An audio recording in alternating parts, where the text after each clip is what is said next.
आई हूँ आप लोगों के बीच सब में आ जाने पर सब थोड़ा सा लोग उम्र महाराष्ट्र पहुंच जाओ। जी जी जी, सभी को प्रयास करना चाहिए और सब ये सब हमारा ही तो परिवार है और सबको लेना है क्लास रोज ही, ऐसे थोड़ी चलेगा, सबको लेना है और सबके सहभागिता रोज होनी जरूरी है। और आगे चलते हैं, आगे दूसरी तरफ की आपका धन्यवाद देते हुए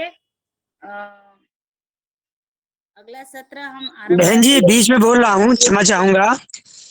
आदरणीय कृष्ण कुमार जी ने जो आज योग कराया, इससे एक चीज ज्ञात हुई है, प्रमाणित हुई है कि हमारी योगाहारी कक्षा में बहुत सारे ऐसे योग शिक्षक हैं जो काफी लंबे अरसे जुड़े हैं, करते हैं और छुपे हुए हैं वो। तो ऐसे लोगों को सबको अवसर देना है। जो हम योग शिक्षकों की हर तलाश करते रहते हैं, ढूंढते रहते हैं, मिलते नहीं हैं। तो इन सबको भी अवसर भी मिले, इनसे ज्ञान भी हमको सीखने को मिले और इन सबका हमारी योग कक्षा में योगदान भी हो। ये आपको प्रयास करना है, सभी को एक एक करके सबको योग कराना है। ओम। वही तो हम तो वैसे ही करते हैं भैया, हम सबको ढूंढ ढूंढ के लाते हैं और हम बाहर नहीं हो तो फिर हम तो योगाहार मंच पर तो सही ही उनको बुलाते हैं। आज तो सभी जुड़े थे मगर मैंने कृष्ण कुमार जी भाई साहब को जोड़ दिया आज, नहीं तो अशोक पटेल भाई साहब थे और भी थे मुन्ने ये बहुत बहुत धन्यवाद। तो आज तो मैंने हमारे आदरणीय मुनीलाल जी का स्थान ले लिया। तो जी जी जी, आज आप उन्हीं का दुखे तीर्थ में है। आदरणीय श्री मुन्नीलाल भाई साहब भी आपसे कुछ कहना चाहते हैं जी, धन्यवाद अच्छा, जी। उनका हैंड राइज है, आदरणीय श्री मुन्नीलाल भाई साहब आप कुछ कहना चाहते हैं? मैं चूंकि सदन से क्षमा प्रार्थी हूँ, मैंने नाम देखा अभी रात को 2 बजे बूथ वगैरह से कार्यक्रम चुनाव वाले उससे लौटा और सुबह मेरा मोबाइल गाड़ी में छूट गया था। और जब वो देखा कि मोबाइल नहीं है तो फिर ढूंढते ढांढते गाड़ी में पहुंचा, कार में, फिर उसमें रखा था मोबाइल, तो देखा कि मेरा नाम था इसमें और आदरणीय कृष्ण कुमार जी करा रहे थे। तो वो तो बड़ी प्रसन्नता हुई कि चलो कम से कम ये उन्होंने कराया। और आप सबको प्रणाम। चूँकि मुझे समय से वो मैं व्यस्त भी था, मैंने रंजना जी से निवेदन भी किया था कि हमारे यहाँ मतदान है 26 तारीख का, तो उसमें मैं व्यस्त रहूँगा। लेकिन चलो ये हो गया है और यही भावना होती है कि एक दूसरे से हम सब करते रहते हैं, किसी कारणवश कोई नहीं हो पाता है। तो यही भाव के साथ आज आदरणीय कृष्ण कुमार जी ने योग कराया बहुत प्रसन्नता के साथ, और उन्होंने कई टिप्स भी बताए हैं, सांप बिच्छू वगैरह और ये सब। तो ये भी हम सबको जो है महत्वपूर्ण विषय है, क्योंकि हम खेत में रहते हैं, बरसात का समय आएगा, धूप कहीं कोई निकलता है तो उसके लिए भी हम बहुत परेशान होते हैं। ये तमाम चीज़ें एक बार और मैं रंजना जी से निवेदन करूंगा कि आदरणीय कृष्ण कुमार जी को इन सारे अनुभवों को शेयर करने के लिए भी एक दिन मौका और दें। जी धन्यवाद। ओ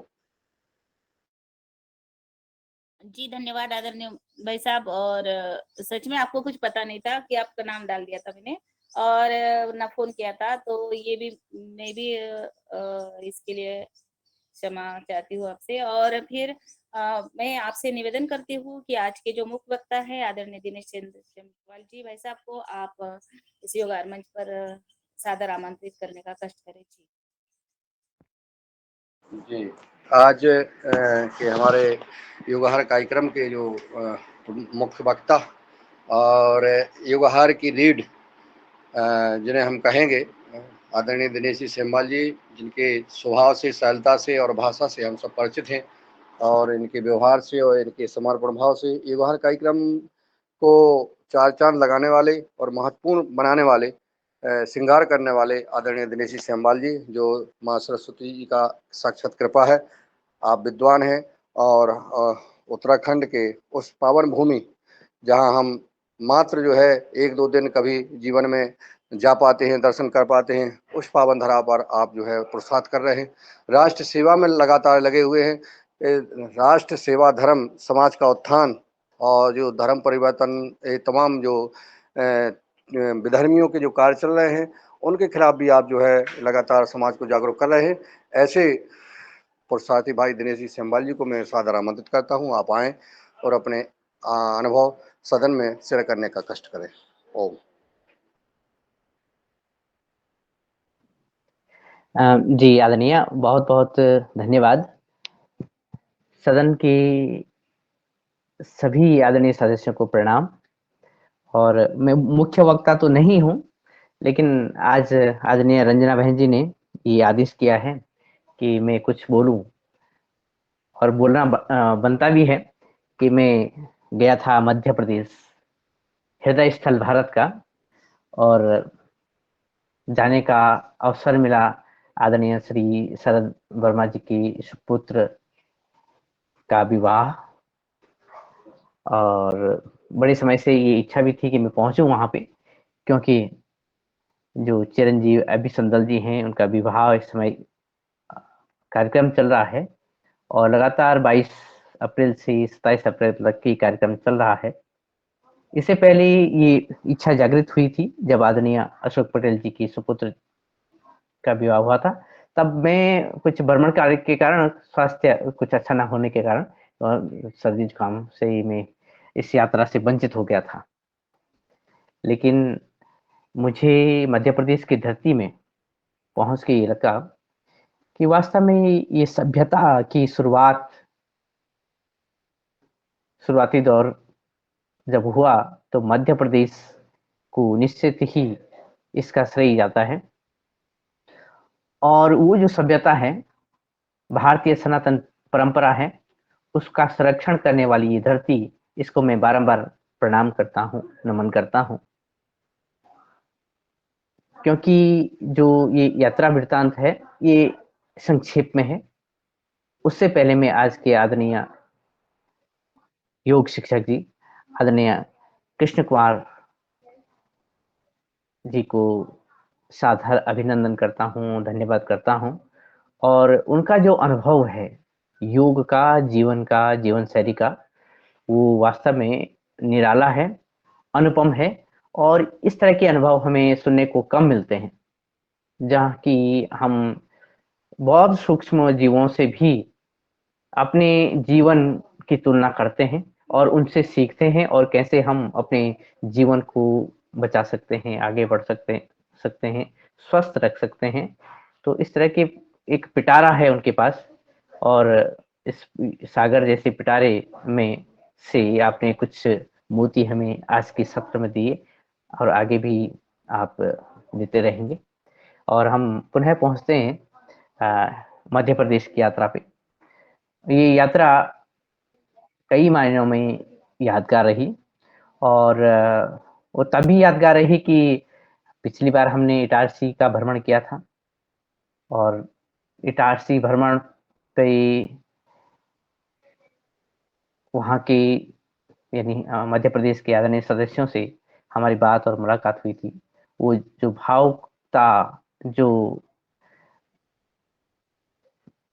एक तरह से संवेदनशीलता हमारे मनों में अलग अलग घरों तक गई, वो फिर मुझे वापस देखने को मिली।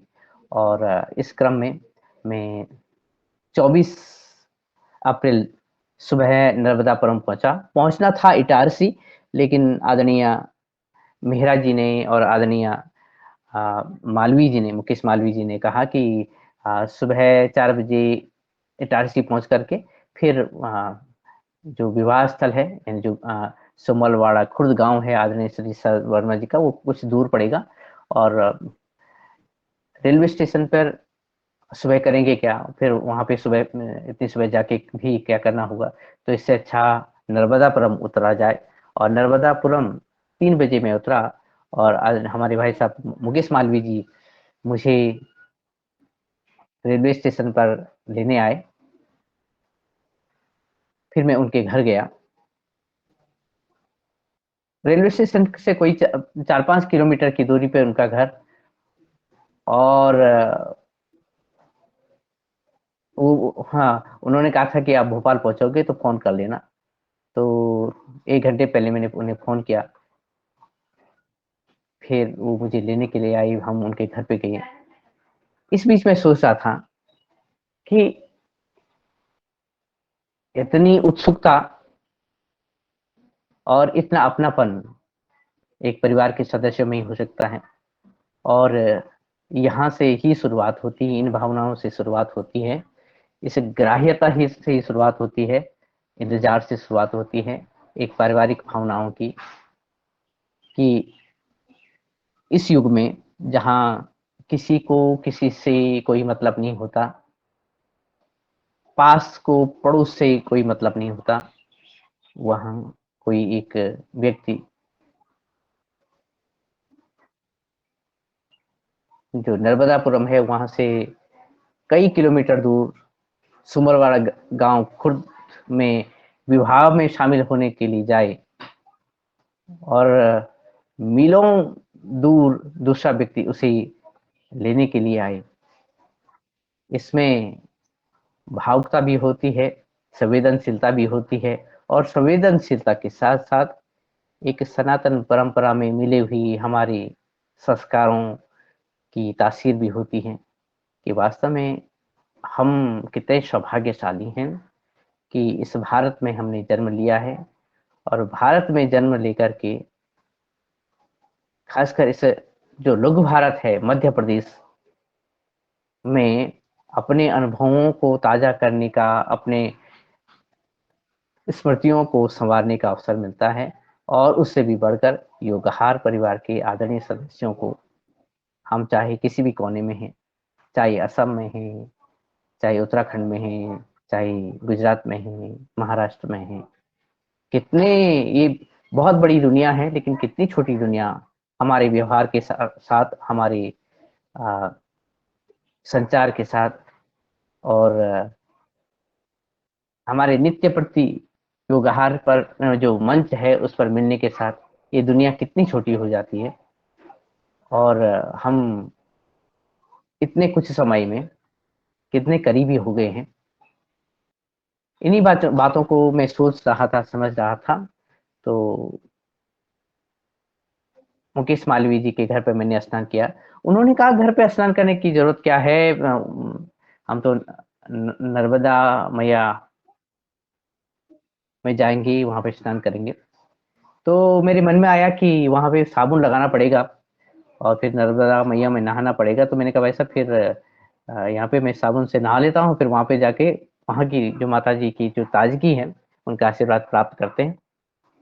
और कुछ यूं ही 5 बजे के आसपास, 5-6 बजे के आसपास हम 5 बजे लगभग हम निकल पड़े और हमारी जो टीम थी उसमें हमारे मुकेश भाई साहब, आदरणीय मेहरा जी, रमेश चंद मेहरा जी और संतोष जी भाई साहब, हम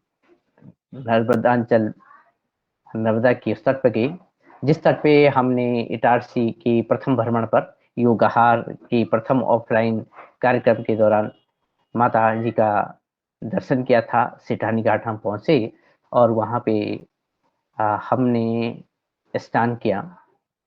इस स्नान करने से पहले मैं देख रहा था कि माँ नर्मदा ने कितने लोगों को रोजगार दिया है।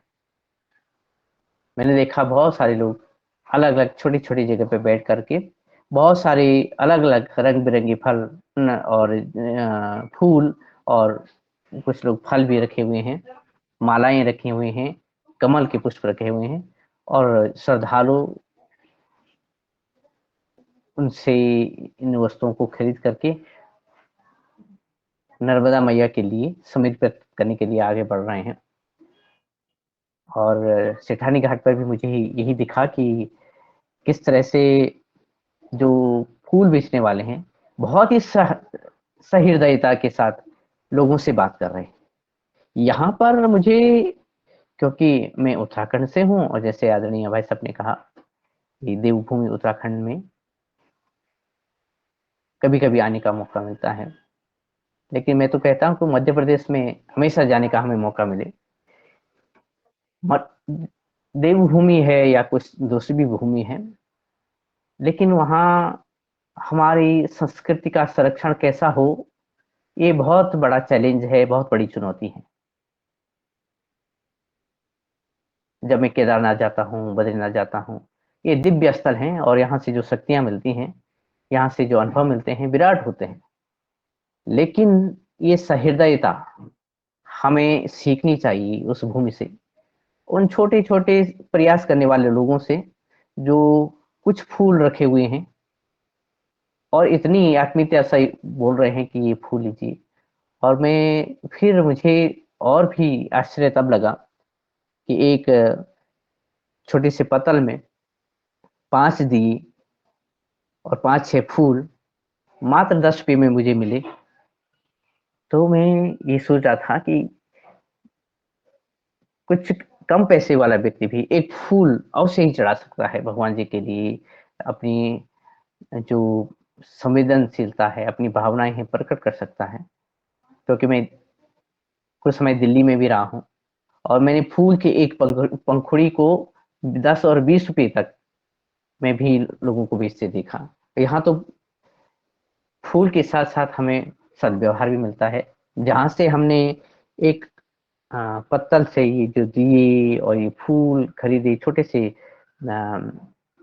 जो उनका छोटी सी दुकान थी, वो माताजी उन्होंने माचिस दिए, बोले बेटा जब आप दिया जला देंगे तो वापसी में इसको वापस मुझे दे देना।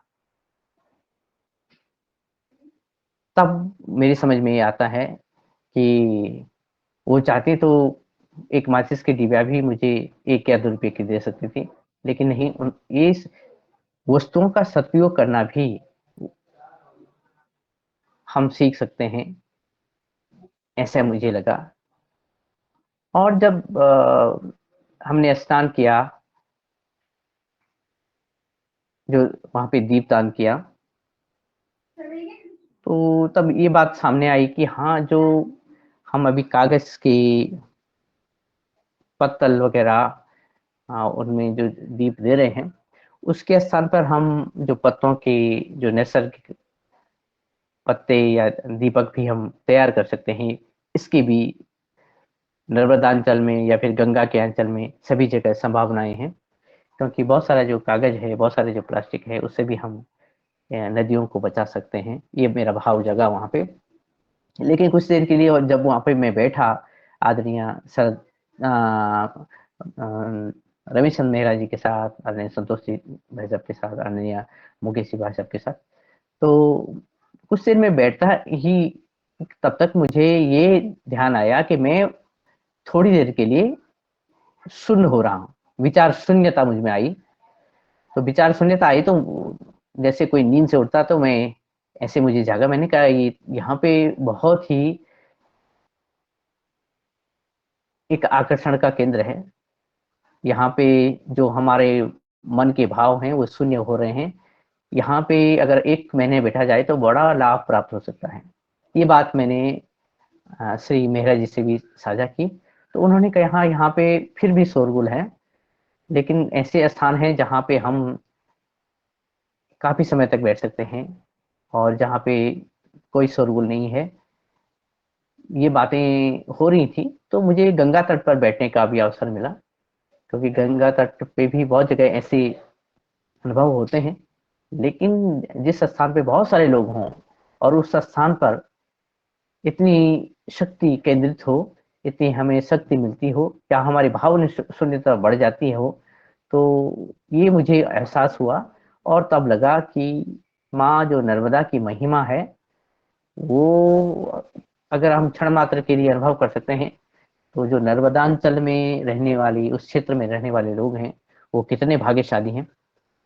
और निश्चित तब मुझे ये भावना भी जाग रही थी कि जब हमारे आदरणीय प्रदीप राज वर्मा जी कहते हैं, आदरणीय मेहरा जी कहते हैं और अन्य बंधु कहते हैं कि नर्मदा परिक्रमा हमें करनी चाहिए, तो निश्चित ही ये जीवन को कायाकल्प करने वाली यात्रा हो सकती है भविष्य में।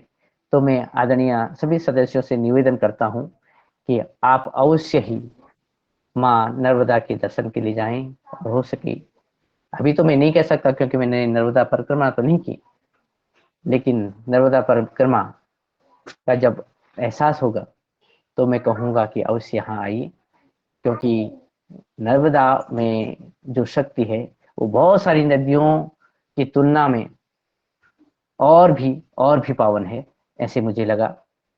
हम जब वापस पहुंचे इस घाट पे, सेठानी घाट से जहां हमने स्नान किया, तो वहाँ मुकेश जी भाई साहब ने एक दुकान में हमें लगे और आदरणीय मेहरा जी के साथ, संतोषी भाई साहब के साथ हम सब ने पोहा और जलेबी का आनंद लिया।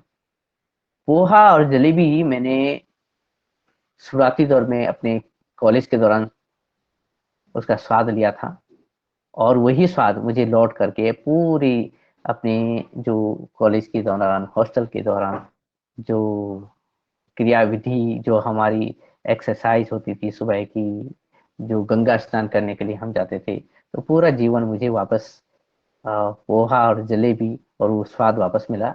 लेकिन यहाँ मध्य प्रदेश का नर्मदापुरम का पोहा जलेबी का स्वाद हम सभी को लेना चाहिए, मुझे ये लगा, क्योंकि उसका स्वाद मेरी जीभ में अभी भी है। और इस स्वाद के बाद जब मैं पहुंचा मुकेश भाई साहब के पास वापस, तो हम मेरा, क्योंकि मेहरा जी और संतोषी भाई साहब तो दूसरे स्थान के लिए चले गए थे, और हमारी ये बात हुई कि हम 3 बजे आसपास मिलेंगे। तो हम पहुंचे, फिर मुकेश भाई साहब और हम सब्जी मंडी पहुंचे। मैंने देखा वहां पे सब्जी मंडी में जो व्यापारी हैं, क्योंकि बहुत सारी सब्जी मंडियां मैंने घूमी हैं, मैंने छत्तीसगढ़, राजस्थान, उत्तराखंड, उत्तर प्रदेश, हरियाणा, जहां भी मैं जाता हूँ तो सब्जी मंडी में अवश्य जाता हूँ। और अब क्योंकि मैं योगागार का सदस्य हूँ, तो फिर मुझे सब्जी मंडी, आहार और इन विषयों पर खूब रुचि होने लगी है। तो वहां पे सब्जी मंडी में अफरा तफरी नहीं देखी, क्योंकि सब्जी मंडी में जो अफरा तफरी देखने को मिलती है, उसमें जो क्रेता होता है, विक्रेता होता है, उनके मध्य भी जो व्यवहार होता है, वो भी इतना चलायमान होता है कि उन्हें वो शुद्ध नहीं रहती वो कर क्या रहे हैं। लेकिन यहाँ की सब्जी मंडी में जब मैंने देखा, जब मुकेश जी भाई साहब वहां से कुछ सामान ले रहे थे, कुछ सब्जियां ले रहे थे, तो उनके व्यवहार में इतनी स्थिरता थी। वो कह रहे कि भैया इसको अगर आप 10, उन्होंने एक गट्ठी धनिया के लिए 10 रुपए की, तो वो बोले कि इसको ये वाला आपको ज्यादा ज्यादा सही पड़ेगा। तो जो अन्य वस्तुएं थी उसमें कुछ आम की केरी और कुछ अन्य वस्तुएं उन्होंने अपनी तरफ से दे दी। मैंने देखा है कि जो सब्जी मंडियों में सब्जी मंडी वाले, जबकि अब कानूनन भी ये हो गया है कि वो कई जगह पर सामान को बेचने वाले, सब्जियों को बेचने वालों के से अलग से पैसा नहीं लेते, अलग से पैसा नहीं लेना चाहिए। लेकिन अभी भी वो रवैया चल रहा है कि हमने 10 रुपए का सामान लिया, 20 रुपए का सामान लिया। पहले तो हम किलो में तो ले नहीं सकते, धड़ियों के हिसाब से लेते हैं, लेकिन कम मात्रा में सामान नहीं मिलने के बावजूद, या ज्यादा मात्रा में सामान लिया और उस पर अलग से टैक्स लेते हैं, वो अलग से पैसा लेते हैं। लेकिन यहाँ नर्मदापुरम की सब्जी मंडी में एक वस्तु दी और उसमें 2-3 छोटी छोटी चीजें वो अपनी तरफ से देना, ये भी अद्भुत व्यवहार मुझे लगा, और मुझे लगा ये अलग दुनिया है। हम जिसके पास भी गए, कुछ जैसे मैंने ड्रम स्टिक के बारे में, जो सहजन के बारे में पूछा, टमाटर के बारे में पूछा, सब्जियों के बारे में पूछा, उनके रेट के बारे में पूछा, तो वो वो व्यस्तता के बावजूद भी बड़ी ही सरलता के साथ, सहृदयता के साथ उन्होंने बताया। और मुझे आश्चर्य तो ये हुआ कि जो उत्तराखंड में सब्जियों में दुकानों में मिलने वाला जो ड्रम स्टिक है, जो सहजन है, यहाँ पे आजकल 200 रुपये किलो मिल रहा था। तो वहाँ पे पूछा तो वहाँ पे 20 रुपये किलो, 30 रुपये किलो, और जो बहुत ही उसी दिन का ताजा है वो 50 रुपये किलो ड्रम स्टिक था। मैंने भी 30 रुपये के हिसाब से 2 किलो ड्रम स्टिक लिया, और वो एकदम ताजा थी, अच्छी हरी थी। और मुकेश भाई साहब कह रहे थे इतनी दूर से क्यों ले जाओगे। मैंने कहा कि उत्तराखंड में जब ये जाती हैं तो सूख के हमें मिलती हैं, और मैं यहाँ से ताज़ा ले जाऊंगा। अगर ये सूख भी जाएंगे तो यहाँ का जो व्यवहार है लोगों का, उसको भी मैं अपने से साथ ले जा रहा हूँ। तो जब हम इसका स्वाद लेंगे तो फिर ये याद आएगी ड्रम स्टिक के साथ, उसके सूप के साथ। मैं हालांकि मैंने कुछ कुछ ड्रम स्टिक्स दिल्ली में कुछ साथियों को दी, और इस यात्रा के बारे में बताया, योगाहार के बारे में बताया। तो जिनको बताया वो हाथ पर कह सकते हैं कि अवाक थे कि ये सुनकर कि ऐसे हो सकता है। दिल्ली में मेरे एक मित्र ने कहा कि एक ड्रम स्टिक अगर आप यहाँ पे 20 रुपये या 30 रुपये का भी बेचेंगे एक, तो ये भी कमी है। और वहाँ पे आपको इतना सस्ता मिला, लेकिन इस सस्ते के साथ ही जो आपको अमूल्य व्यवहार मिला, वो गोल्डन बिहेवियर मिला। तो कई लोगों ने बताया कि हमें भी मध्य प्रदेश जाना चाहिए। खैर, हम शाम के समय अपनी जो पूरी टीम थी उसके साथ पहुंचे सोमलवाड़ा खुर्द, और वहाँ पे आदरणीय हमारे शरद वर्मा सर वो दिखे। तो दूर से ही, वो बहुत व्यस्त थे, और दूर से ही जब उन्होंने देखा तो हमारे वो चले आए। हमने देखा कि बहुत सारी जो मेहमान थे वो वहाँ पे पहुँच रहे थे, और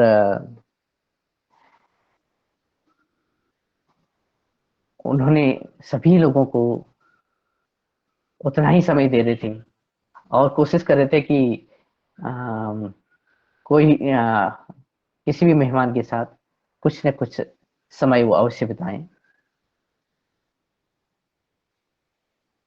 वहाँ पे जब हमें जो आदरणीय बाबूजी हैं उनको देखे, उनसे मिलने का अवसर मिला, तो बहुत ही हम गदगद हुए। और उनकी जो आवाज में जो मिठास है और जो अपनेपन का एहसास है, यहाँ से हमारी असल में यात्रा शुरू होती है। आदरणीय हमारी दीदी कंचन वर्मा जी से मुलाकात हुई, और उन्होंने कहा कि मुझे यकीन था कोई ना कोई तो आएगा युगाहार परिवार से, क्योंकि मध्य प्रदेश से तो सभी लोग थे, लेकिन उन्होंने ये मान लिया कि ठीक है, हम सभी लोग आ चुके हैं। और मैंने बताया कि अन्य लोगों की व्यवस्था क्या क्या है। आदरणीय पवन सर तो जिस दिन हम जाने वाले थे उस साथ साथ जाने वाले थे, लेकिन वो नहीं पहुंच पाए, क्योंकि बहुत सारी लोग वहाँ पे आ रहे थे, हरिद्वार में आ रहे थे, बहुत सारी गतिविधियों में वो जुड़े हुए थे। तो वो बहुत बार आदरणीय पवन सर ने अपनी व्यथा सुनाई कि मैं तैयार हूँ लेकिन कैसे आऊँ।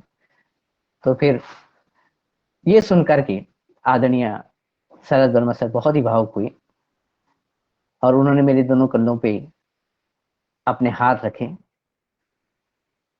तो मुझे ये एहसास हुआ कि उन्होंने योगहार परिवार के जो अन्य सदस्य हैं उनकी जो व्यस्तता के कारण जो भावनाएं हैं मिलने की, वो नहीं मिल सके, लेकिन वो समझ गए, और उनकी भावुकता में सभी लोगों की उपस्थिति वहां पे दर्ज हो गई मुझे। और मैं भी स्वयं गदगद था जब उन्होंने अपने दोनों हाथ मेरे कंधे पे रखे। बहुत सारी बीच बीच में बातें होती रही, क्योंकि उन्होंने बताया अगले दिन कुछ तूफान आया था, बारिश हुई थी, और वो बहुत बड़ा कार्यक्रम था। बहुत बड़ी प्रांगण तैयार किए गए थे उनके खेत में। एक जगह है जहाँ जब हम उनके घर के लिए प्रवेश करते हैं तो बहुत बड़ा रास्ता, जिसपे लाइट से जो टिमटिमाती लाइट है उनसे सजाया गया था। तो एक बाएं साइड से पूरा जो गाड़ियों के लिए एक मैदान तैयार किया गया था कि यहाँ पार्किंग होगी, और दूसरी तरफ कार्यक्रम के लिए। और आदरणीय शरद वर्मा सर और उनके जो छोटे भाई हैं वो बता रहे थे कि हमारी तैयारियां थोड़ा बारिश से बाधित हुई हैं, खूब गर्मी हो रही थी। और फायदा ये हुआ कि आसमान ने भी मौसम अच्छा बना दिया, और बहुत बड़े प्रांगण में बहुत सारे लोग कार्य पे लगे हुए थे। मैं मेहरा जी से ये बात कर रहा था कि इस कार्यक्रम में सैकड़ों लोगों को रोजगार मिला है,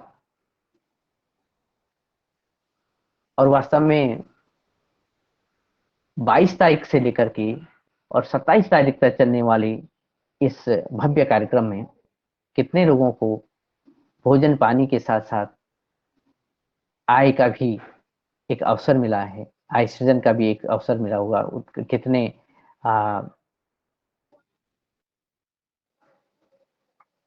भाग्यशाली वो लोग रहे होंगे कि जो इस विवाह में अपना हाथ बटा रहे होंगे, लोग कार्य कर रहे होंगे, क्योंकि ये विवाह अद्भुत विवाह था।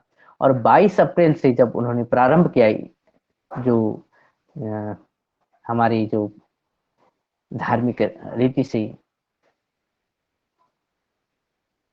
विवाह का जो आयोजन था, तो सबसे प्रथम यज्ञ से शुरुआत किया गया। मुझे जैसे बताया गया 5 कुंडी यज्ञ का आयोजन किया गया, और जिस दिन हम वहाँ पे पहुंचे उस दिन शाम को भोज का आयोजन था जिसमें हम पहुंचे। तो मैंने देखा जो हमारी परंपरा को, हमारी जो सनातन परंपरा को वापस लेने का जो कार्य यहाँ पे हुआ है, वो एक शिक्षाप्रद है और मील का पत्थर साबित होने वाली है। क्योंकि सभी लोगों ने जो बैठकर भोजन करना, शांतिपूर्वक भोजन करना, और हजारों लोगों का बैठकर भोजन करना एक अद्भुत दृश्य था। पिछली बार जब आदरणीय अशोक पटेल जी के घर पर ये आयोजन किया गया, तो उसी तरह का दृश्य, हालांकि उस समय वो सौभाग्य हमें मिला नहीं वहां पे पहुंचने का, लेकिन जब चित्र के माध्यम से, ऑनलाइन के माध्यम से हम देख रहे थे, तो वही वातावरण, वही सौभाग्य की वेला और वही सीख कि सबसे पहले तो नशा मुक्त प्रांगण, हजारों लोगों में कोई भी नशा के लिए जो सामान्य जो विवाह स्थल होते हैं, लोग लटकते रहते हैं, बोतलें बजती रहती हैं, कि कोई दूर दूर तक हमें कोई ऐसे नजर नहीं आया। और उसके साथ साथ जो भोजन था वो सात्विकता पर आधारित था।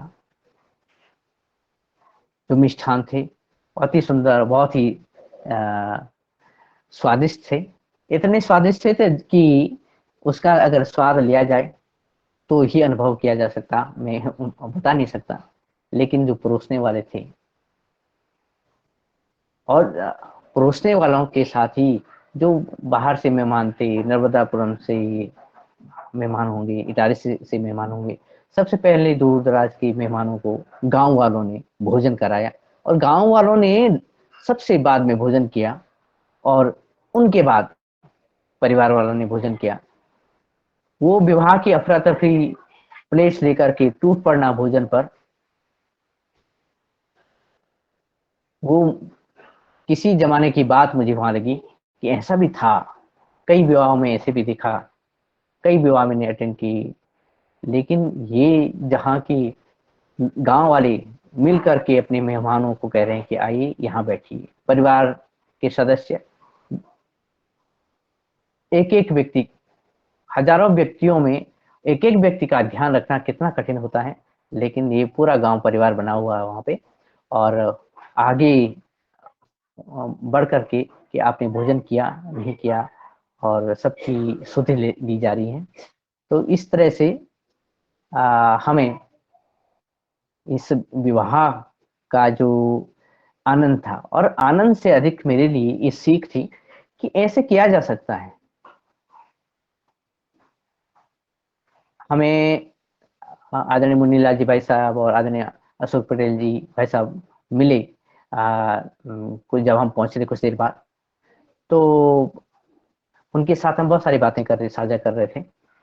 तो ये लोग भी यही बता रहे थे कि इस तरह के आयोजन करने से हमें सीख मिलती है, और जो ये जमाना है, जमाने के अनुसार चलना अलग बात होती है, और जमाने को चलाना अलग बात होती है। तो जमाने को चलाया जा सकता है, यानी हम लकीर के फकीर न बन करके हम जैसे चलाएंगे वैसे जमाना चलेगा।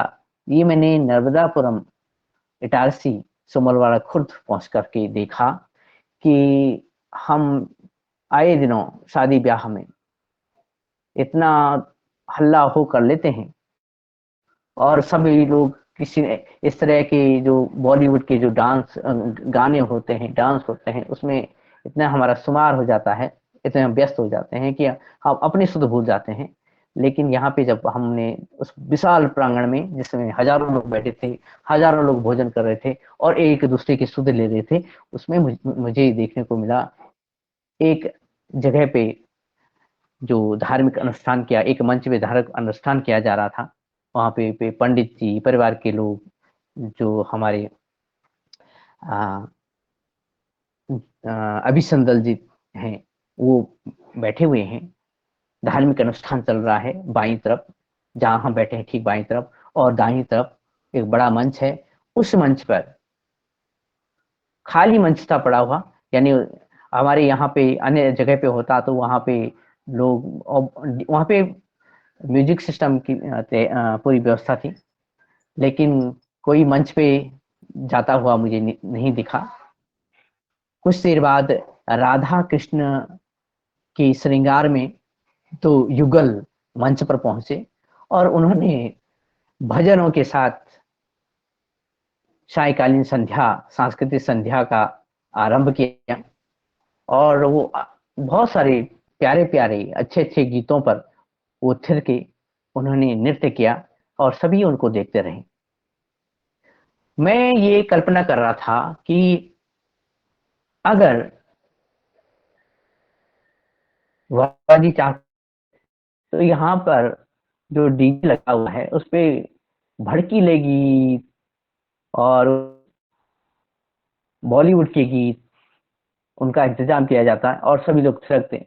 लेकिन उन्होंने इतनी ये सुव्यवस्था की कि वहां पे राधा कृष्ण के श्रृंगार में जो युगल थे, जो कलाकार थे, उन्होंने नृत्य दिखाया और सभी लोग तसल्ली से बैठ करके उस भव्य प्रांगण में वहां से उनके जो गीत हैं और नृत्य है उसको देखते रहे। कोई भी व्यक्ति नाचने और गाने की उस मूड में नहीं था। ये मेरे लिए बहुत बड़ी सीख रही और ये सीख के साथ ये भी एक सूत्र मिला कि जमाने के अनुसार चलना जरूरी नहीं है। इन्हीं बातों को हम आदरणीय अशोक पटेल जी के साथ, मुनीलाल जी भाई साहब के साथ, मेहराज जी के साथ, मालवीय जी के साथ और बाद में हमारे रूप सिंह राजपूत जी भाई साहब भी मिले, अन्य बहुत सारे लोग मिले, मैं अभी नाम उनका नहीं ले पा रहा हूँ। इनके साथ में हमने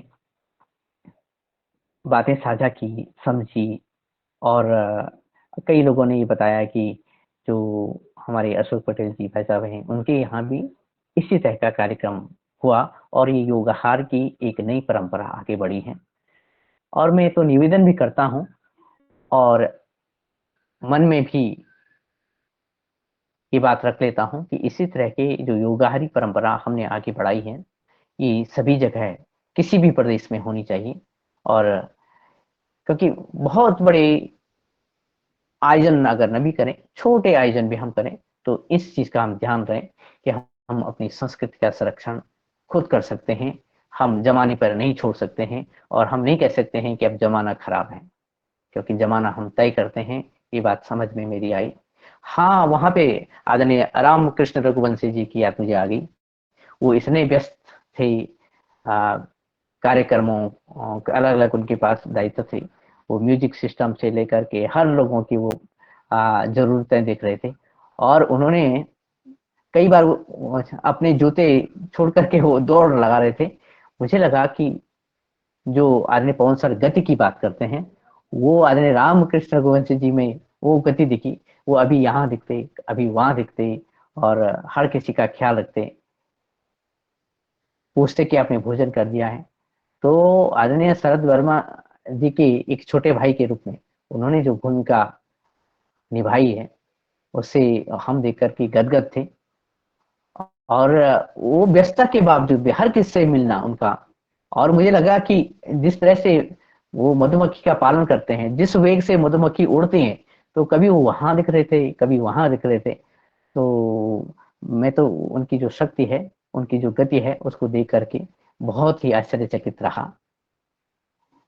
और बहुत सारी जो मधुर बातें और आवश्यक बातें जिसको भविष्य में हम लागू करना चाहेंगे, वो मुझे वहां पे सीखने को मिली, देखने से ज्यादा सीखने को मिली। और ये बात भी दीगर रही कि आदरणीय शरद वर्मा जी व्यस्तता के बावजूद उनका सभी से मिलना, और मुझे तो कई बार लग रहा था कि वो 22 से लेकर के या 27 तक के कार्यक्रम में ये कितने थक जाएंगे, ऐसे मुझे लग रहा था, क्योंकि हर एक कार्य को इतने सलीके से करवाना, देखना, और उसके साथ साथ इतनी बड़ी समाज, इतनी बड़ी जन समुदाय को एक एक करके मिलना, इतनी शक्ति कहाँ से संजोए रखी होगी उन्होंने। हमें पेय के रूप में अगर आप चाहते तो वहाँ पे कोको कोला या जो स्प्राइट और कई तरह के जो आजकल की बोतल बंद पेय हैं वो देते, लेकिन आपने वहाँ पे दूध से बने हुए जो मीठे पेय आपने वहाँ पे प्रदान की, ठंडाई प्रदान की। तो एक उद्योग कुछ दिन के लिए आपने जो कार्य करने वाले लोग हैं उनके लिए तैयार किया। इसके लिए साथ में आपने जो नई प्रतिष्ठा दी इस समाज के लिए और जमाने को बदलने के लिए, क्योंकि हम बदलेंगे, युग बदलेगा। पंडित श्री राम शर्मा जी की, आचार्य जी की जो उक्ति है आपने साकार करके दिखाई। आदरणीय शरद वर्मा जी के साथ साथ योगहार परिवार को मैं पुनः पुनः बधाई देता हूं कि हम अपनी सनातन परंपरा को यथावत रख करके आगे बढ़ रहे हैं और समाज को बहुत अच्छा संदेश दे रहे हैं। और जब हम वापस लौटे तो आदरणीय मुनीलाल जी भाई साहब के साथ साईं कृष्णा रेस्टोरेंट में हम पहुंचे। वही रेस्टोरेंट जहां पे हमने योगहार कार्यक्रम की ऑफलाइन का प्रथम सोपान संपादित किया था आप सभी के माध्यम से। उसी रेस्टोरेंट पे हम पहुंचे, वहां हमने विश्राम किया और विश्राम के बाद कोई 1 बजे हम सोए और हम 3 बजे उठ गए क्योंकि ट्रेन थी, लेकिन सुबह पता चला कि ट्रेन तो हमारे लेट है, 4 घंटे लेट है। तो फिर हमने योगहार ज्वाइन किया। उसके बाद हम पहुंचे इटारसी रेलवे स्टेशन, और रेलवे स्टेशन पर हमें आदरणीय ML गौर जी मिले। ML गौर जी हमें मिलते उससे पहले हमने आदरणीय भाई साहब के साथ पुनः पोहा और जलेबी का स्वाद लिया। पोहा जलेबी के स्वाद लेने के साथ साथ भाई साहब ने 1 दर्जन केला खरीदा और मेरी बैग में रख दिया और बोले कि रास्ते में करना है, भोजन करना है, रास्ते में आप हल्का भोजन करेंगे, फल पे ज्यादा ध्यान देंगे और अपने स्वास्थ्य पे ध्यान देंगे। योगहार परिवार का स्वास्थ्य के प्रति, आहार के प्रति और व्यवहार के प्रति ये जो दृश्य मैंने देखा, वास्तव में ये एक अनोखा विश्वविद्यालय हो उसमें ही हो सकता है। और ML गौर सर हमें रेलवे स्टेशन पर मिलने पहुंचे। उसके बाद हमने कोई अपने नियत समय से 4 घंटे देरी से चल रही ट्रेन को पकड़ा और हम भाई साहब भोपाल में उतरी और मैं दिल्ली और उत्तराखंड पहुंच गया। इस बीच मैं अपने शब्दों को वो आकार नहीं दे पाया हूं जो मुझे देना चाहिए, लेकिन जो अनुभूति मुझे मिली वो अनुभूति मैं व्यक्त नहीं कर पा रहा हूं। वो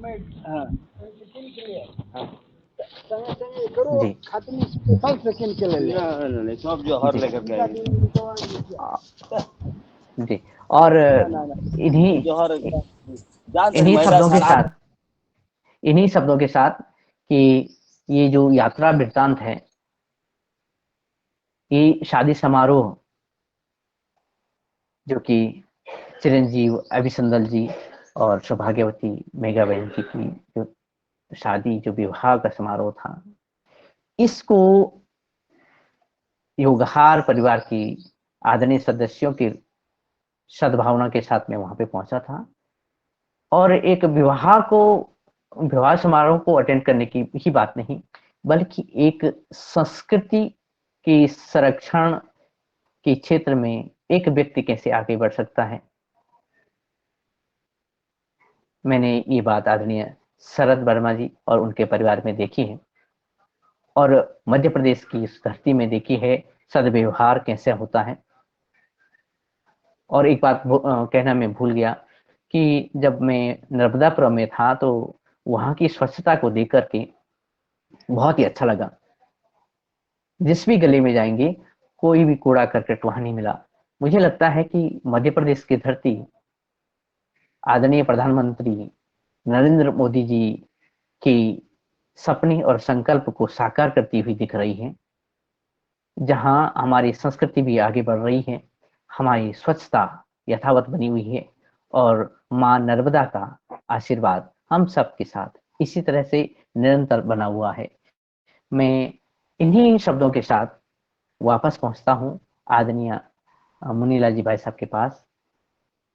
धन्यवाद, प्रणाम। ओम।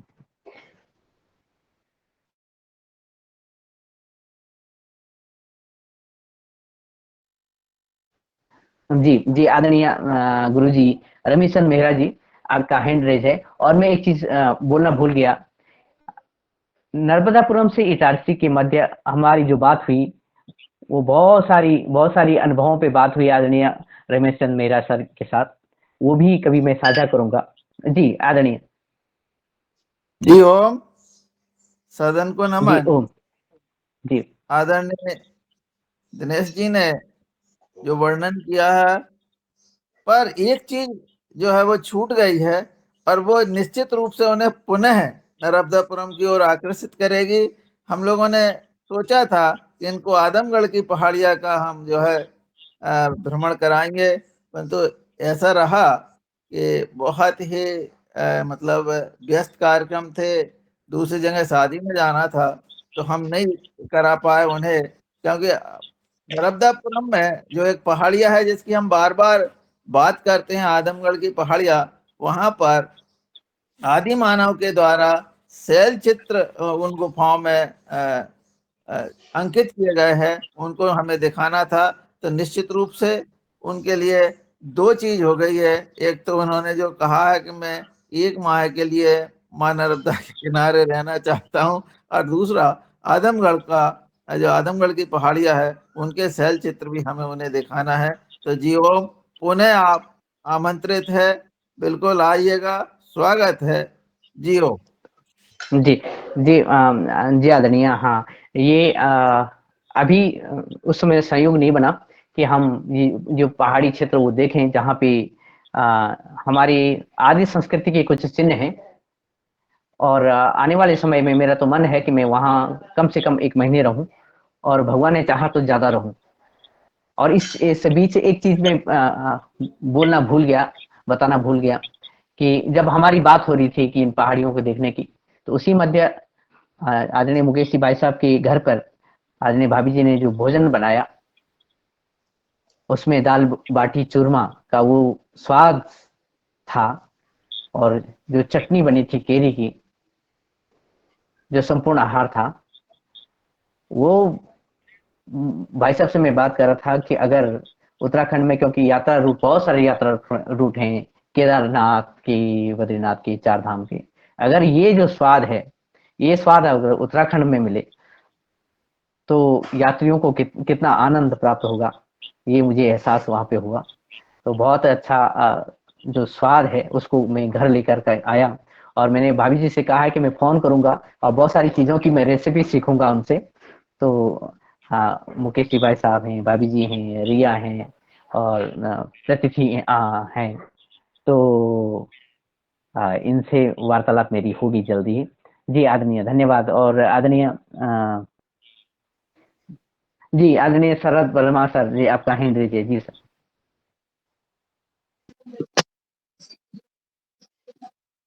जी सदन को कोटि जी कोटि प्रणाम। प्रणाम सर, सादर आज प्रणाम। मैंने जो मेरे घर का पूरा चित्रण सुना शादी का, मैं समय तो थोड़ा कम दे पाया, लेकिन दिनेश सर ने आकर वो योगाहार की पूरी जो टीम हमारे इटारसी में आई थी वो ताजा कर दी, और वो दिन मुझे याद आ गया कि कैसे अपन सारे लोग इकट्ठे हुए थे और कैसे कार्यक्रम किया था। तो मैं उन्हें बहुत बहुत कोटि धन्यवाद देना चाहता हूँ। उन्होंने योगाहार की टीम का यहाँ प्रतिनिधित्व किया, उसके लिए बहुत सारा उन्हें साधुवाद। और जितने सदस्य यहाँ पे योगाहार के आए उनका भी बहुत बहुत आभार हूँ। सभी लोगों ने कार्यक्रम में जहां भी रहे सभी ने अपना अपना सहयोग किया, और कार्यक्रम को हमने ऐसा किया था कि जो योगाहार की जो मर्यादाएं हैं वो इसमें झलके, और योगाहार की जो मर्यादाएं हैं वो हमारे कार्यक्रम में हमने जितने भी मांस मदिरा इनको बहुत दूर रखा था। इसकी कोई व्यवस्था नहीं थी और ना ही हमने अलाउ किया था। कुछ लोग हमारे जरूर नाराज हुए, जो पटेल होते हैं वैसे लोग नाराज हुए, लेकिन हमने बोल दिया था कि भाई ये चीजें हमारे यहाँ चलेंगी नहीं, और हम लोग ऐसी चीज को मानते नहीं हैं और बढ़ावा भी नहीं देंगे।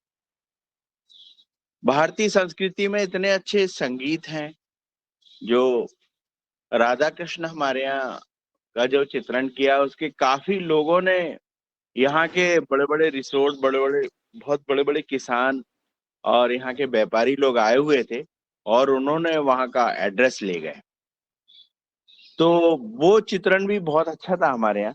हमने फिल्मी संगीत का कोई भी कार्यक्रम नहीं था, और हमारा कार्यक्रम 5 कुंडी गायत्री यज्ञ से शुरू हुआ था कि ईश्वर को, गुरु को पहले बुलाने का आह्वान किया कि गुरुदेव यहाँ आके ईश्वरी शक्तियां आए और हमारे सारे कार्यक्रमों को सफल रूप से सफलता प्राप्त करवाएं। ऐसे आशीर्वाद के बीच में हम लोगों ने ये कार्यक्रम आज तक संपन्न किया।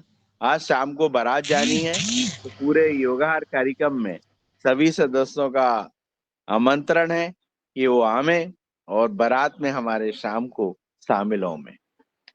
मैं दिनेश सर को रोक नहीं पाया, उनका रिजर्वेशन था, पर मेरी बड़ी बहुत इच्छा थी कि वो एक दिन रखे। ऐसा लग रहा था कि मेरा घर का कोई, हेलो,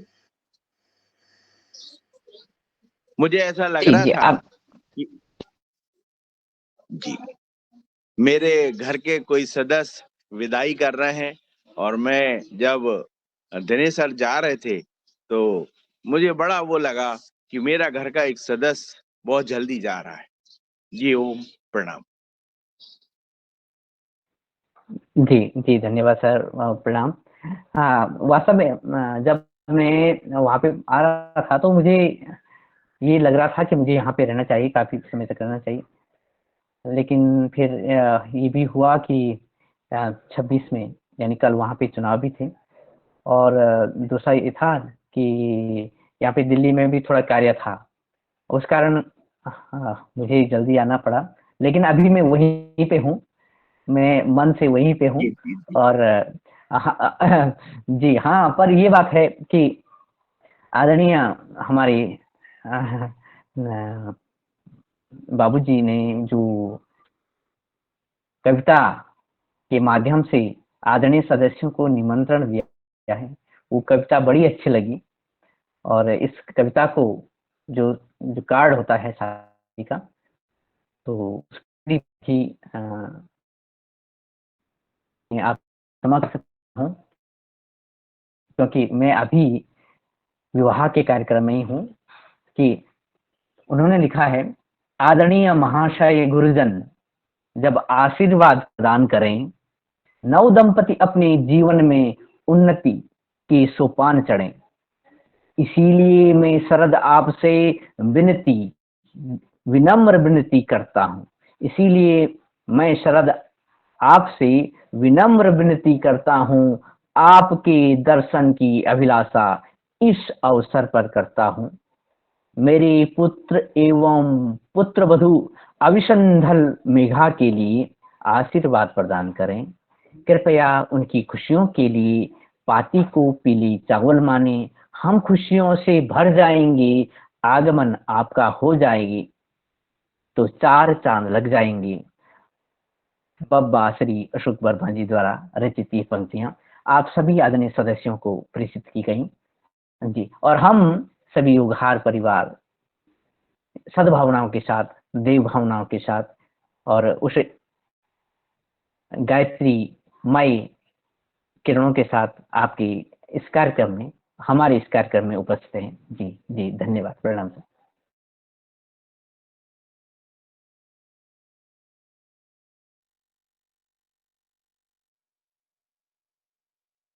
जी, आदरणीय रंजना बहन जी और आदरणीय मुनीलाल जी भाई साहब, संभवतः आपके हैंड रेज हैं और इसी क्रम में आदरणीय को भी करता हूँ कि भावना में इस क्रम में पहुंचा और अभी भी वहीं उपस्थित हूँ पे हूँ जी। आदरणीय पवन सर।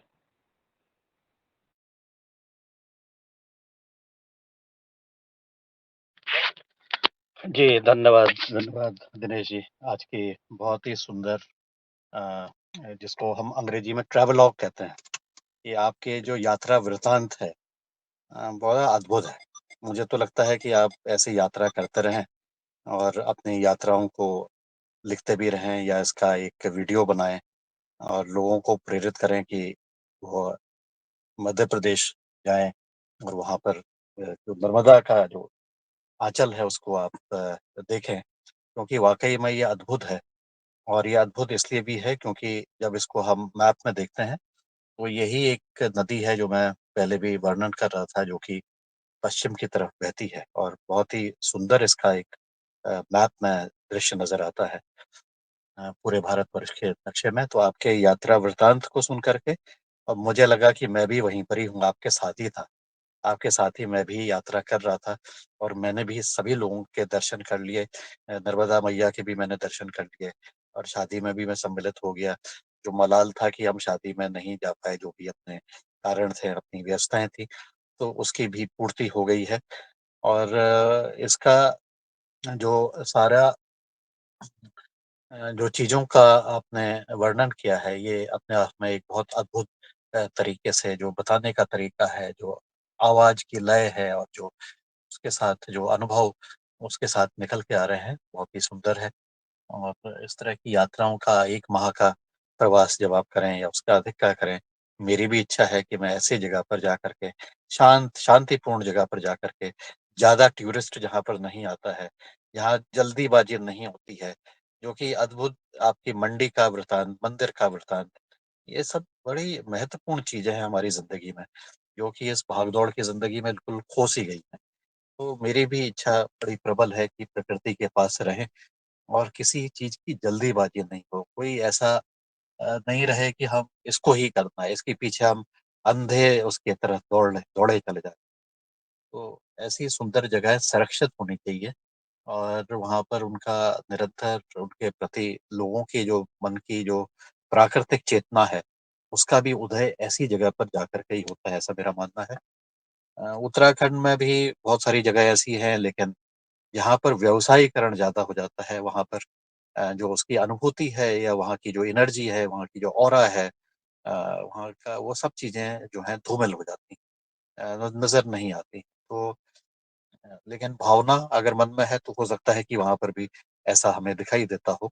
लेकिन अगर सुकून से रहना है, अगर दौड़-भाग के उससे बचना है, तो हमें तो प्रकृति के पास ही जाना पड़ेगा। तो आपका वृतांत बहुत सुंदर और जो वहाँ के अनुभव रहे और जो मिलना हुआ है सभी के साथ बहुत ही अद्भुत और बहुत ही सुंदर है। और अब कुछ दिनों के बाद ऐसा ही अनुभूति हम लोग शायद फिर से करने वाले हैं, जब आप सब लोग यहाँ पर 1 तारीख को पधारेंगे, 2 और 3 को हम रहेंगे और जितना जितना मिलना है, जितना जिसको हमारे पर्वतीय क्षेत्र में कहते हैं नराई लग जाती है, नराई फेरना। तो नराई लगती है मतलब कि याद आना अनुभवों की, पुरानी यादों की, बातचीतों की, यात्राओं की, या हमने जो कहा उसके बारे में या जो हमने सीखा उसके बारे में। तो वो जितनी भी नराई है उसको सब फेर लें जब यहाँ पर आए तो अपनी नराई को फेर लें और एक दूसरे के साथ मिल करके एक नई ऊर्जा के साथ वापस जाएंगे। ऐसी मेरी अपेक्षा है, ऐसी तैयारी है और इसी तैयारी के साथ मैं पुनः सबको आमंत्रित कर रहा हूँ कि जिन लोगों ने अपना फॉर्म नहीं भरा है कृपया अपना फॉर्म जरूर भर लें। जिन्होंने अपने योगाहार से मिलने वाले अनुभव वाला फॉर्म नहीं भरा है कृपया उसको भी भर लें। कोई चीज़ की परेशानी हो तो हमें बता दें। और दूसरी सूचना ये है कि जो कार्यक्रम की मैंने कल चर्चा की थी, कल और 2 दिन पहले, लगभग उसी रूप में वो अनुमोदित भी हुआ है। तो उसी कार्यक्रम के अनुसार हमारी तैयारी भी अब हो रही है और अब धीरे-धीरे इस चीज़ में आगे बढ़ेंगे। बहुत सुंदर आज की वृतांत, बहुत सुंदर आज की योग कक्षा। मैं जुड़ नहीं पाया, लेट हो गया था। तो दिनेश जी आपका बहुत-बहुत अभिनंदन। और हाँ, कल का जो हमारा सत्र है वो भी बड़ा महत्वपूर्ण है। उसका मेरे जो साथी हैं वो कर रहे हैं, उनका नाम भूपेंद्र कांडपाल है और उन्होंने वो एक बड़ी संस्था के साथ जुड़े हुए हैं अभी हाल में और उन्होंने लिखा है, उनका बड़ा सार्थक है। जो कल का टॉपिक है, ये है खुश रहना कैसे सीखें। तो खुशी को हम ढूँढना चाहते हैं, उसके बारे में मेरा अनुरोध सभी से रहेगा कि आप सब लोग सम्मिलित रहिएगा और बहुत महत्वपूर्ण विषय पर है। मैंने उनसे अनुरोध किया है गया है कि अगर वो उनके पास समय होगा तो 2 तारीख को और 1 तारीख को वो भी इस योगाहार कार्यक्रम में आएँ। अब देखते हैं कल उनका क्या कार्यक्रम बनता है। क्या कह रहे थे कि और जगह भी कार्यक्रम है। तो अगर वो भी आएँगे तो हम इस तरह से भी और नज़दीकी से कि जो चीज़ जो अमृत को हम ढूँढना चाहते हैं जीवन में वो खुशी है। मुझे लगता है कि उनमें से एक चीज़ बहुत महत्वपूर्ण चीज़ है कि खुशी। तो शायद उसी के ऊपर वो अपना अनुभव या अपनी जो शैली है उसके बारे में बताएँगे। तो कल की उसकी तैयारी के साथ मैं अनुरोध करना चाहूँगा और हाँ, दूसरा जो मेरा जो गेम है उसका मैंने कई सारे लोगों ने उसमें सहयोग दिया है और कई सारे लोगों ने कमेंट दिए हैं। दिनेश जी आपका उसके लिए बहुत-बहुत धन्यवाद। वो कमेंट्स को हम लोग देख पा रहे हैं कि किसके कमेंट्स आ गए हैं। अनिल राय जी के भी कमेंट आए हैं, बहुत सारी हमारे टीम के सदस्यों ने भी कमेंट किए हैं। तो अगर उसमें भी आप जो लोग बच गए हैं कृपया अपना वोट भी कर दें और उसको लाइक भी कर दें और कमेंट भी दे दें, तो बहुत हमें खुशी होगी, मुझे बहुत व्यक्तिगत रूप से बहुत खुशी होगी। तो इस आह्वान के साथ मैं अपनी वाणी को विराम देता हूँ। बहुत-बहुत धन्यवाद। नमस्कार। बहुत-बहुत धन्यवाद सर। और निश्चित ही कल हम करने वाले हैं, जो कि हमारे जीवन का जो दौड़-भाग है, हम पूरे जीवन में दौड़-भाग करते हैं, किस लिए करते हैं? उस बात पर हम सुन हमारे जो वक्ता हैं श्री कांडपाल जी को। वास्तव में हम खुशियाँ प्राप्त करना चाहते हैं, मन को आनंदित करना चाहते हैं, तो कैसे ये आनंद हम प्राप्त कर सकेंगे? कल अवश्य हम सुनेंगे उन्हें। और आपने जो बात कही है कि हम नर्मदापुरम और इस विवाह उत्सव में गए थे, मुझे वो आनंद का एहसास अभी भी हो रहा है, जब मैं आपकी बात आदरणीय शरद वर्मा जी के साथ कर रहा था और उन्होंने मेरे जो दोनों कंधों को अपने हाथ से यूं जोर से वो किया और ये स्वीकार किया कि हाँ ये है व्यस्तता में। हालांकि उन्होंने कोई शब्द नहीं बोले, लेकिन उनकी आंखें नम थी और मैं अंदर से वो आनंद था या इस संबंध का ये अनुपम एहसास था, शायद ये खुशी ही थी। जी, तो ये एहसास मुझे हुआ और आपके साथ ही आदरणीय आदरणीय डॉक्टर भट्ट सर, आप कहें दीजिए। जी। बहुत बहुत धन्यवाद दिनेश। तुमने हमें नर्मदापुरम घुमा दिया और माँ नर्मदा के भी दर्शन करा दिए और मेरा नर्मदापुरम से विशेष लगाव रहा है जब वो होशंगाबाद होता था। अब होशंगाबाद तो है नहीं, पर अच्छा है नर्मदापुरम उसका नाम हो गया है।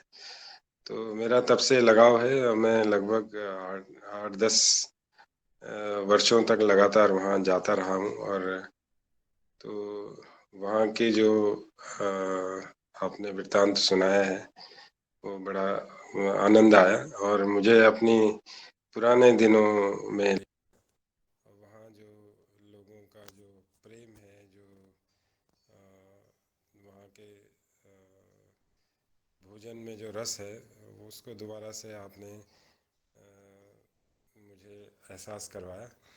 और बहुत बहुत बधाई है शरद जी को, उनके बालक का जो दाम्पत्य जीवन है वो सुखमय रहे और सारे ढेर सारी खुशियाँ आए उसके साथ, और बहुत सारी मंगल कामनाएं। और मेरा भी मन है, जब प्रभु कृपा होगी, जब माँ नर्मदा की इच्छा होगी, पुनः नर्मदापुरम में आने का। और जो वो भीम भेटका की जो बात कर रहे थे, उन्होंने उसका नाम कुछ और बोला, लेकिन शायद वो भीम भेटका की नाम बोल रहे हैं। और उसके अलावा भी वहाँ पे उसके नर्मदापुरम के आसपास ही एक और दूसरा वो पत्थर हैं काफी, जहाँ पे वो जो उसमें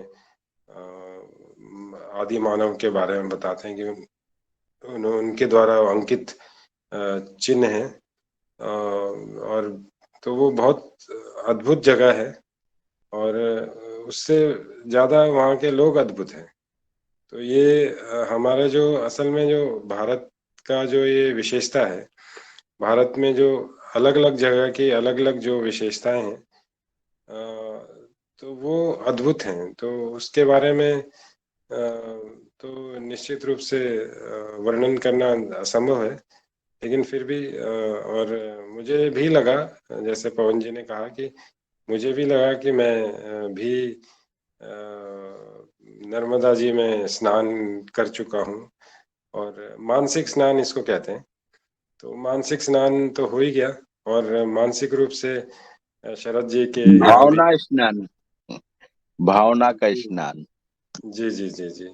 तो वो मैं वहाँ घूम आया और सबसे मिल भी आया। और बहुत बहुत शुभकामनाएं शरद जी को, उनके बालक के पाणी ग्रहण हेतु। नमस्कार।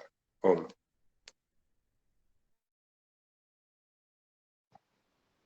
जी, जी, आदरणीय धन्यवाद।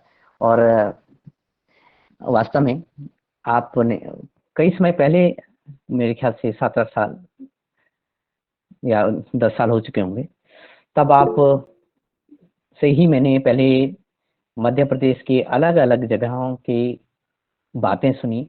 उसमें से एक बात जो मेरे मन में थी, वो बात जब हम परसों नर्मदापुरम से के मध्य से गुजर रहे थे, तो आदरणीय मेहरा जी ने बताई कि जो वो वहाँ के लोगों ने, वहाँ की समिति ने, आप सभी सदस्यों के माध्यम से जो भी उसमें शामिल रहे होंगे, जो जैविक सेतु के लिए कार्य किया, जैविक बाजार किया, तैयार किया, वो अभी भी चल रहा है। उन्होंने इशारे करके बताया कि वहाँ पे उस बिल्डिंग में ये हमेशा लगता है जैसे में हमारे रूप सिंह राजपूत जी और अन्य लोग अपना जो जैविक अन्न है, सब्जियां हैं, वहाँ पे लाते हैं।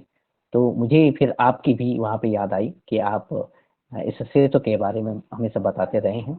और वास्तव में ये हम एक जगह बैठ कर के अगर हम भी कर सकें जो अच्छी-अच्छी चीज़ें हैं, तो यही शायद आनंद है, यही खुशी है, और हम इसका अर्जन स्थिरता के साथ कर सकते हैं। यही बातें हम कल भी समझने वाले हैं। और अ, इसी क्रम में हैंड रेज़ है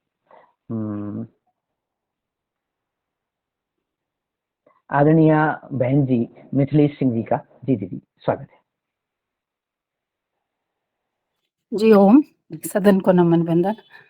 और जैसे कि मैं सुन रही थी मध्य प्रदेश की आपकी नर्मदा की यात्रा, तो हमने भी महसूस किया भावनात्मक रूप से उसको।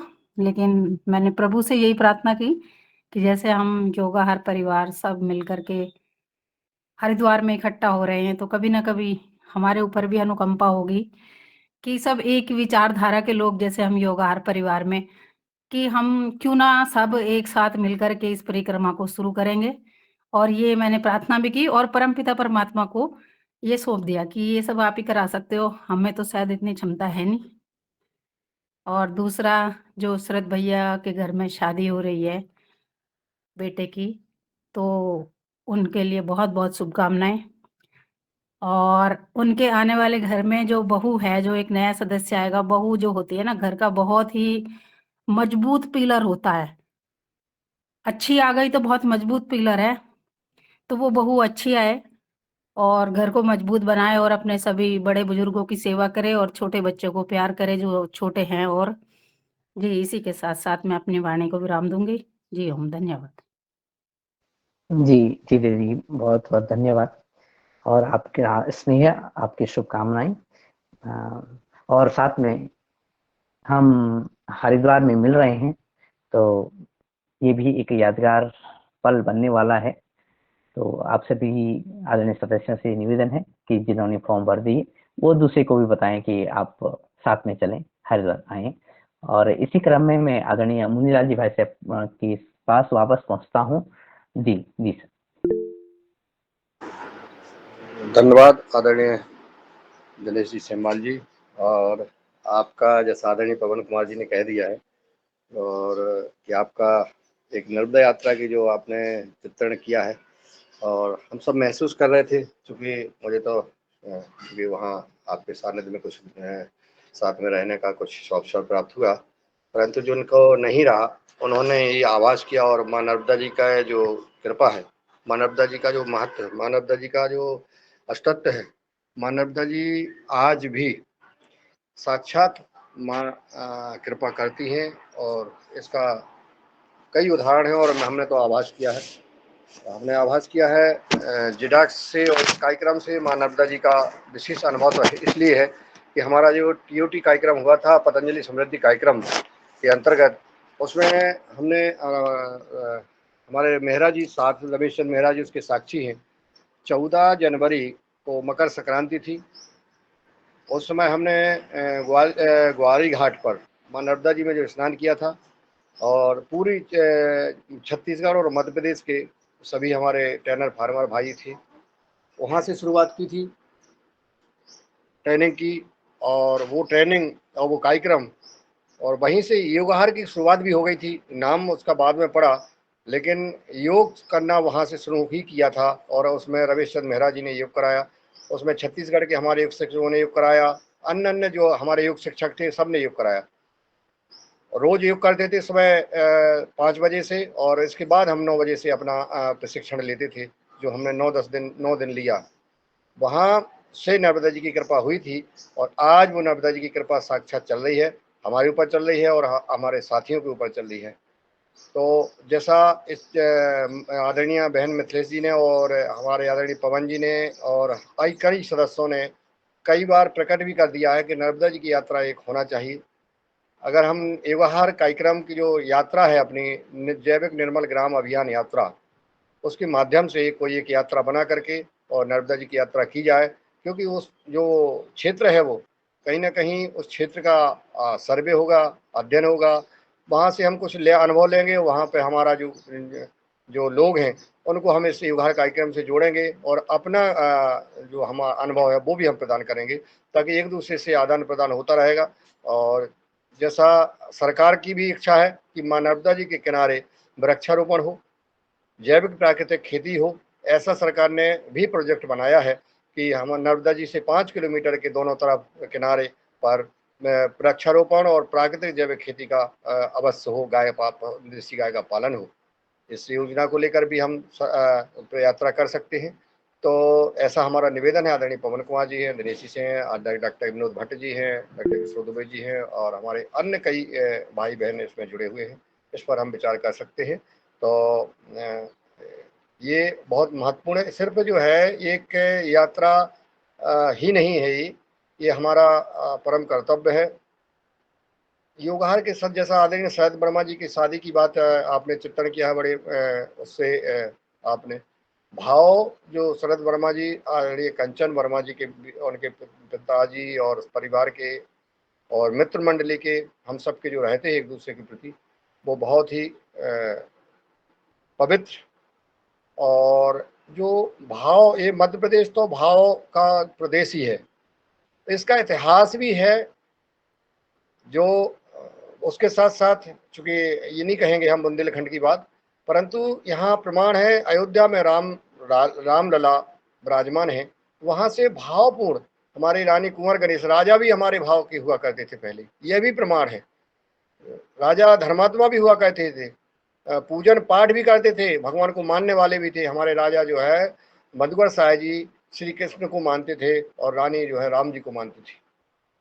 और मानने के बाद भी जब वो अयोध्या से वो पुष्य नक्षत्र में भगवान राम को लाई सरयू मां से, और वो यहाँ विराजमान है। और आज विश्व का एकमात्र मंदिर है जहाँ पे आज भी हमारे सलामी दी जाती है, और राजा के रूप में वो विराजमान है। वहाँ कोई राजा नहीं है, और राजशाही भोग प्रसाद और सारी चीजें वो राजशाही होती हैं जो राजाओं के दरबार में जो प्रस्तुत की जाती है।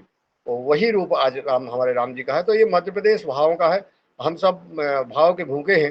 ये धन संपत्ति और दौलत ये कोई बड़ी बात नहीं है, हैं बहुत हैं, दिल्ली हैं, बम्बई में हैं, और सारे देशों में प्रदेशों में पैसे वाले हैं, लेकिन भाव वाले भाव आपके अंदर होना अति आवश्यक है। जो योगहर परिवार के हर सदस्य में है, वो किसी भी प्रदेश का हो, लेकिन वो एक भावपूर्ण व्यक्ति हो गए हैं। तो मैं चाहूँगा कि इस समारोह में जो आज हमारा 1 मई को हरिद्वार में कार्यक्रम होने वाला है, तीसरा वर्ष का हम उत्सव मनाने वाले हैं, उसमें हम सब एक मिले और प्रयास करें कि हम सब आएँ। अगर कोई 1 तारीख को नहीं आ पा रहा है, 2 तारीख को सुबह आ जाए, 2 तारीख को शामिल हो जाए।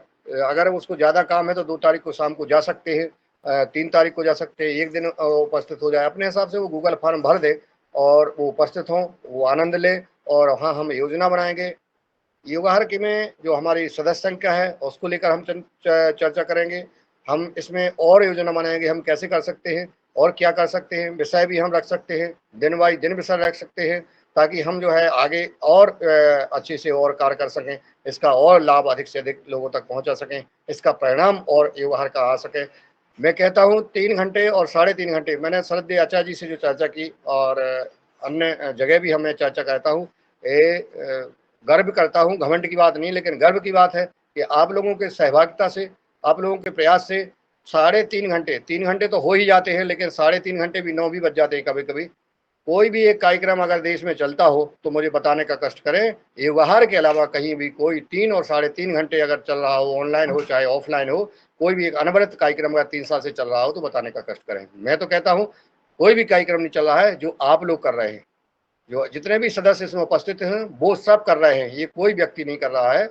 और इसमें जो सहयोग करते हैं, चाहे वो रंजना बहन जी हों, चाहे दिनेश जी सेमवाल जी हों, चाहे आदरणीय पवन कुमार जी हों, चाहे कोई भी हो, सारे जो इस कार्यक्रम में जो योगदान दे रहे हैं, अपना समय दे रहे हैं, वो सिर्फ समय नहीं दे रहे हैं, वो एक पुण्य का काम कर रहे हैं। ये आने वाली पीढ़ी को आप इतिहास को रच रहे हैं। और आपके एक एक कार्य से, एक एक शब्द से अगर कोई परिवर्तन होता है, और अगर चिंगारी तीली में जो आग होती है वो दिखती नहीं है, लेकिन आग माचिस की जो जला दी जाती है वो कितना भयंकर रूप रख लेती है। इसी प्रकार से समर्थ व्यक्तियों के पास, अगर योगहर कार्यक्रम में हम समर्थ व्यक्तियों को जोड़ लेते हैं, बुद्धिमानों को जोड़ लेते हैं, तो अपनी बुद्धि से, अपने अनुभव से, अपने ज्ञान से हम सबको प्रकाशित कर सकते हैं, ज्ञानवान कर सकते हैं। इस भाव के साथ मैं चूंकि अपनी वाणी को यहाँ विराम देता हूँ। हम सब निश्चित शादियों में बर्ताव आने लगा है, शादियों के प्रोग्राम में बर्ताव आने लगा है, खेती किसानी में बर्ताव आने लगा है, व्यवहार में बर्ताव आने लगा है, घर की परिस्थितियों में बर्ताव आने लगा है। योगहर कार्यक्रम की यह देन है। ये सब हम सब लिखेंगे और अपने अपने अनुभव भी लिखने का कष्ट करें। जो भी अनुभव आपने योगहर कार्यक्रम से पाया है वो एक कागज पे लिख के दे दें, चाहे एक फार्म भी आदरणीय पवन जी ने जारी किया है उसमें भी भर दें, लेकिन अपना फीडबैक दें और सभी लोग आएँ, ऐसी हमारी प्रार्थना है। और अपनी इसी प्रार्थना के साथ, इसी भाव के साथ मैं आज चूँकि अभी शरद वर्मा जी का आज सुपुत्र का आज जो है परिग्रहण संस्कार है, आज बारात जाएगी, तो मैं पुनः हृदय से हार्दिक बधाई और शुभकामनाएं देता हूं। आप सदा जो है हमारा परिवार सब सुखी और समृद्ध रहेगा, और आशा और विश्वास के साथ कि हम सब सुखी परिवार रहें। धन्यवाद। जय हिंद, जय भारत, नर्मदे मैया की जय। ओम।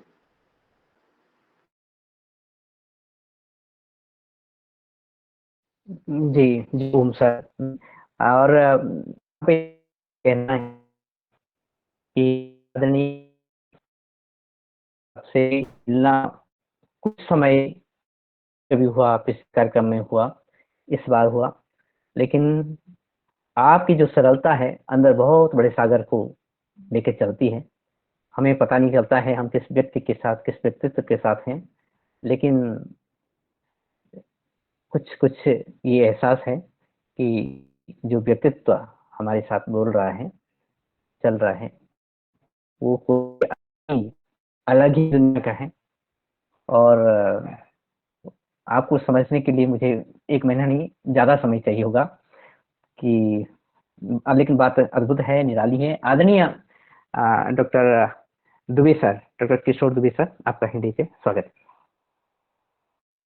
धन्यवाद दिनेश जी। चर्चा बहुत अच्छी चल रही। आपने नर्मदा जी का जो वर्णन किया वो भी अद्भुत है, बहुत प्रेरणादायी रहा। और उसी समय मेरे मन में भी आया था जो बात अभी हमारे यादव जी ने रखी है कि अभी नर्मदा परिक्रमा अलग अलग जाके करने के बजाय योगाहार का जो मंच है या योगाहार का ग्रुप है, उनको ही एक प्रोग्राम बनाया जाए, जैसा भी है 8 दिन का, 15 दिन का, 20 दिन का, जैसा भी लगता है कि उस तरह से जिनको भी आने का है वो उसमें सम्मिलित हो जाएंगे, तो पूरा योगाहार का ही एक अपना ग्रुप बन जाएगा जो नर्मदा परिक्रमा करेगा। उसमें अमरकंटक को भी जोड़ दिया जाए ताकि वो भी एक ऋषियों की भूमि है और वो परिक्रमा में आती है, ऐसा वार्ता में पता चला है।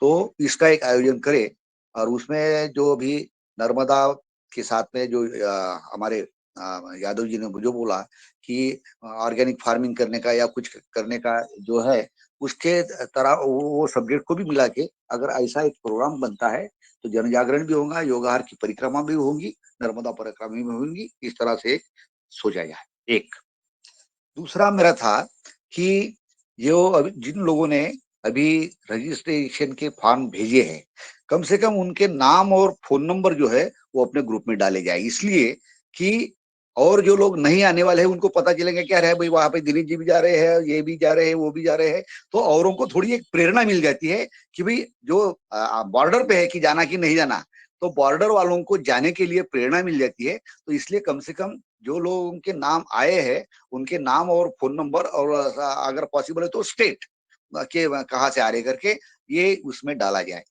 दूसरा तीसरा एक बिंदु कि आमतौर पर कई कॉन्फ्रेंसेस और इसमें जो होता है कि जब वो लोग बिखरते हैं उस दिन वो पूरी की पूरी सूची दी जाती है, लिस्ट ऑफ पार्टिसिपेंट्स जिसको हम बोलते हैं।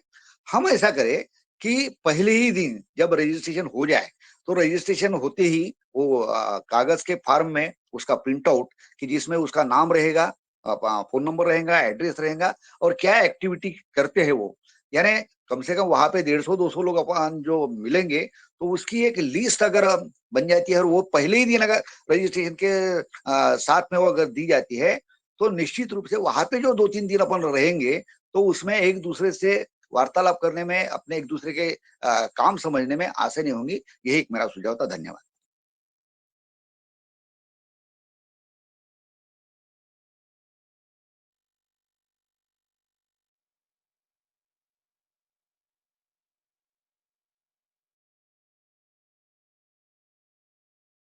जी, धन्यवाद सर, सुंदर सुझाव आपने दिया और संभवतः ये प्रयास किया जाएगा कि इन सभी सुझावों पे अमल हो सके। और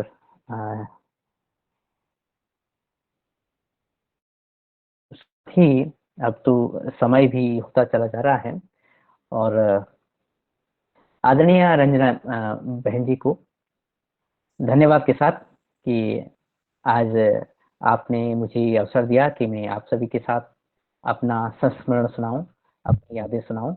जी जी, आपका स्वागत है और कृपया आप प्रकट होइए। धन्यवाद दिनेश भैया, और धन्यवाद देते हैं योगाहार मंच को।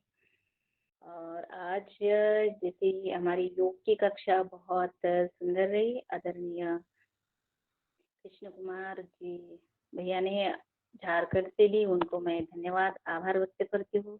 और आज हमारे बीच में मुख्य वक्ता के रूप में आदरणीय दिनेश भैया ने जो नर्मदा मैया का और आदरणीय शरद भैया जी का शादी का जो वर्णन किया, वो वर्णन अद्भुत था। और बिल्कुल ऐसे लग रहा था कि हम ये एक लाइव हम ऐसे देख रहे हैं और अनुभूति कर रहे हैं कि हम साक्षात वहीं पर थे, जैसे माँ नर्मदा मैया के, जैसे आपने बताया कि पूरा विस्तृत से बताया, जैसे मुकेश भैया के यहाँ से गए, फिर माँ नर्मदा मैया के यहाँ पर आपने स्नान किया और फिर वहाँ से शरद भैया के यहाँ गए, और ये सब हम ऐसे महसूस करते रहे कि हम आपके साथ ही थे बिल्कुल।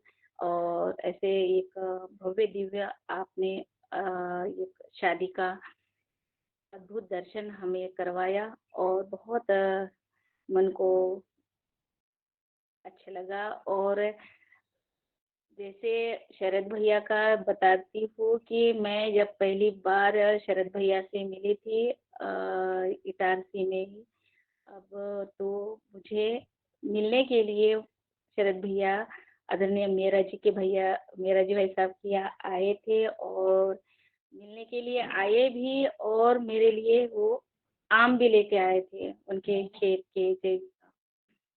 तो ये उनका बहुत ही बड़ा स्नेह था मेरे साथ कि वो योगाहार मंच से हमारी रंजना बहन जा रही है और मिलने के लिए वो मुझे वहाँ पर आए थे और आम लेके। तो और फिर दूसरी बार उनका जो था 525वां इटारसी का जो हमने प्रोग्राम उत्सव मनाया, वहाँ पर भी हम मिले थे। और तीसरी बार शरद भैया मैं जब हरिद्वार के लिए आई थी, तो मेरे लिए वो बहुत अच्छे से सुंदर सात्विक भोजन का वो टिफिन लेके मुझे रेलवे स्टेशन पर लेकर आ गए थे, आदरणीय बहन हमारी कंचन जी और आदरणीय शरद भैया। और इसकी वजह से ही मैं आज, इनविटेशन तो था मुझे, मगर मैं बोल नहीं सकती थी कि मैं अब पीछे ही रह जाती हूँ, क्यों मैं क्या बोलूँ, क्योंकि मैं नहीं जा पाई, और इसीलिए मेरी ये अंदर की भावना थी, मैं नहीं बोल सकती थी कि मैं शादी के लिए, तो उन्होंने मुझे बहुत दिनों से इनविटेशन था कि आपको आना ही है, और ये घर के जैसा ही था, बिल्कुल अपना परिवार है, और नहीं जा सकी मैं। इसके लिए मुझे थोड़ा सा गिरी है कि मैं नहीं, तो अब तो शरद भैया योगार मंच से चले गए हैं, अब तो मुझे डांटेंगे नहीं डांटेंगे नहीं, इसीलिए मैंने अभी लास्ट में बोला शरद भैया तो चले गए हैं। और बहुत सुंदर शादी का वर्णन, और अभी उनकी आज शादी है, और बहुत अच्छे से आपको हम